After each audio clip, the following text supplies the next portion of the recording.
So at the moment, across much of Australia, we are in what some politicians have described as an infrastructure boom. And basically that means let's just build heaps and heaps of roads and maybe think about a railway, but lots of roads at least. And this linear infrastructure, what it does, especially when it goes through habitat for wildlife, it creates a gap in the canopy and the animals can't get from one side to the other. It's a problem for arboreal species that live in trees, so your possums and gliders and antechinus. There's also reptiles that live in trees. They need to get around. They need to find food. They maybe sleep on one side of the road. Their food might be on the other side. They need to find mates. So, you know, you've got to have babies if you want to survive. And they also need to disperse. So when teenagers hit about 35, mum and dad want to get them out of the house as well. Maybe 35, sometimes younger. That happens with animals too. They need to leave their mum and dad, and if they have to try and cross this linear infrastructure and it's a road, there's a good chance of getting run over as you're doing that. Or sometimes animals just don't even want to try and cross the road. If it's busy enough or big enough, they'll get to the edge, it's noisy, there might be lights, and they'll just say, no way, I'm not even going to try. So, a number of ways to try and maintain this connectivity for arboreal animals. There's a whole bunch of techniques for animals that live on the ground, which we won't go into today. But for arboreal animals, the best way to do it is to keep the road narrow and have tree canopy connecting above the road. Sometimes you can't do that because the road's too wide or there's no big trees.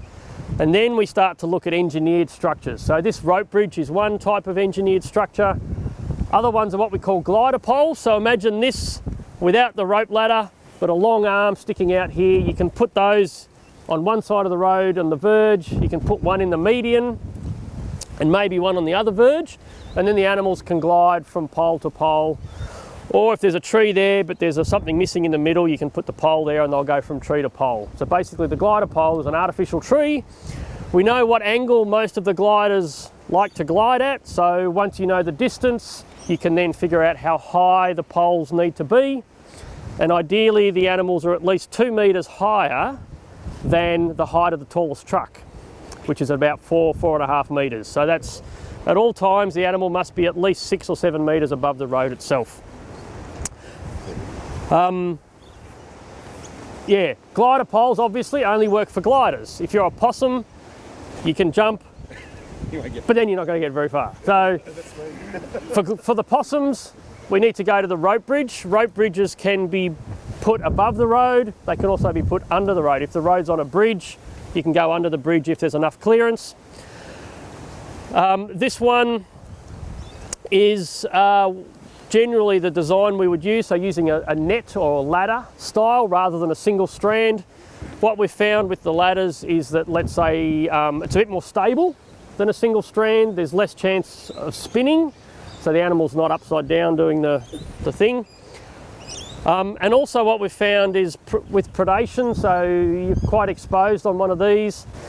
Every time, we must have hundreds of thousands of photos now of monitoring of these that we've done. So we've had a camera sitting up here looking back, hundreds of thousands of photos, about 15 attempts of predation, but every time the animal has been able to duck underneath. And it's much easier to do that if it's a ladder design rather than a single strand. Early designs were a box shape, much more difficult and expensive to build. But also we found the animals were often sitting on top of the box anyway. So that's why we went to the flat design. This is UV stabilised rope. It's got a lifespan of about 30 years. And the way we install these, put the pole in the ground. Generally it's like a electricity type pole.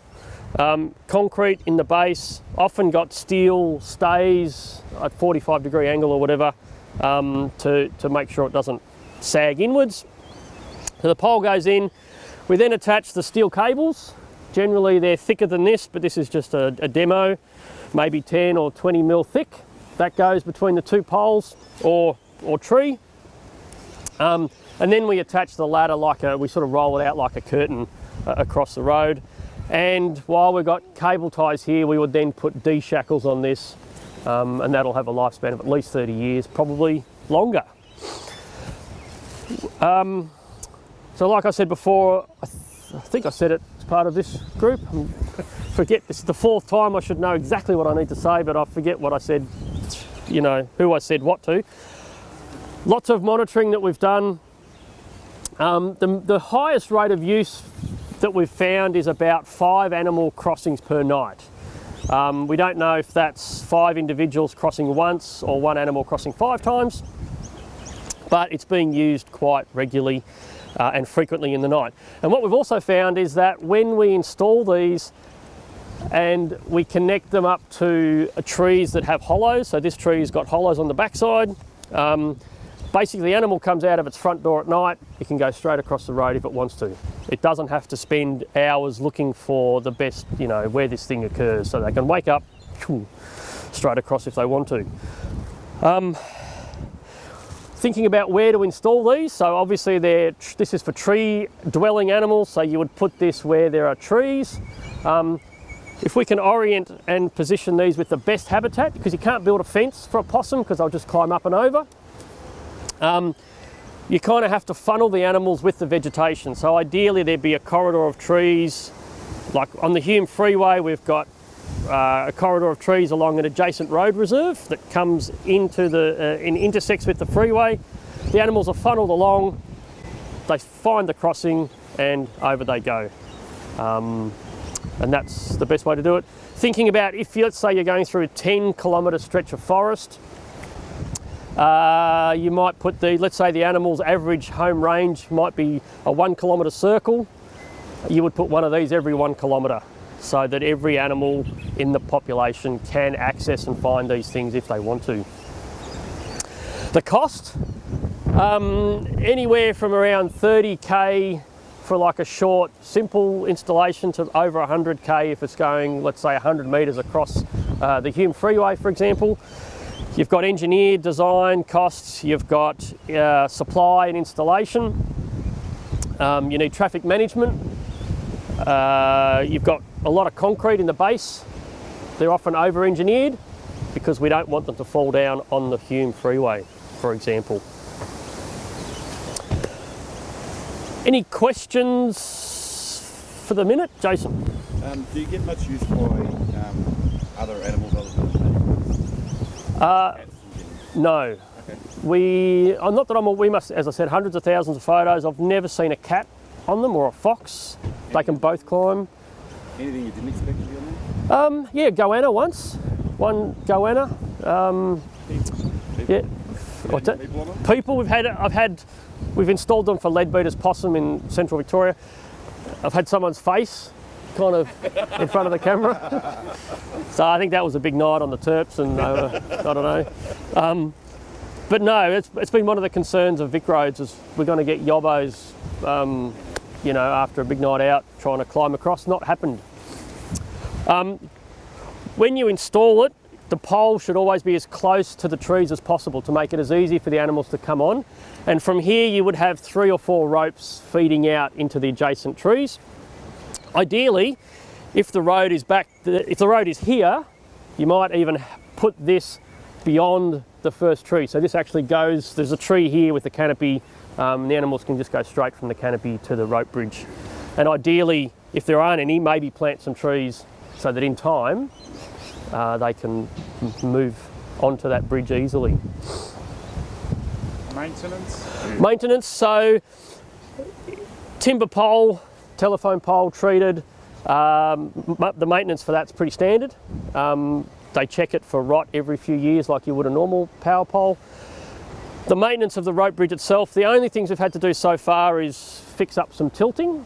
So that's just tightening up some of these shackles or shortening the bar there. And this should have like a 30-year lifespan. Haven't got to the stage yet of really understanding, you know, how many years we need, how many years have to pass before you need to replace, because we haven't installed that. They haven't been installed for that long yet. Have you investigated whether there's any sort of proprietary manufacturers making these sort of things anywhere else in the world? Yep, so there is one in the UK and they've got a triangle design of steel aluminium tubes. and they've been for dormouse and squirrels.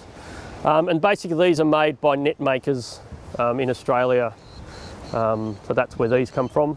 I think they're up in Newcastle. I've seen the ones in Christmas Hills, and it's great to see them getting put up in Melbourne or just out of Melbourne. Yep. I've been thinking about just the colour and the amenity of Yep. the space. Yep.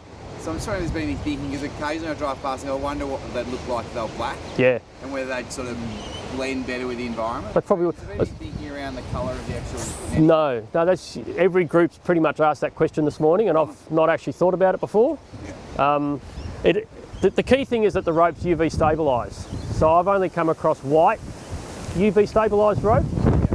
Not to say that there aren't other colours, I don't know. Yeah. From an animal perspective, I don't think it makes any difference. No, it's just more the amenity. Amenity, yeah.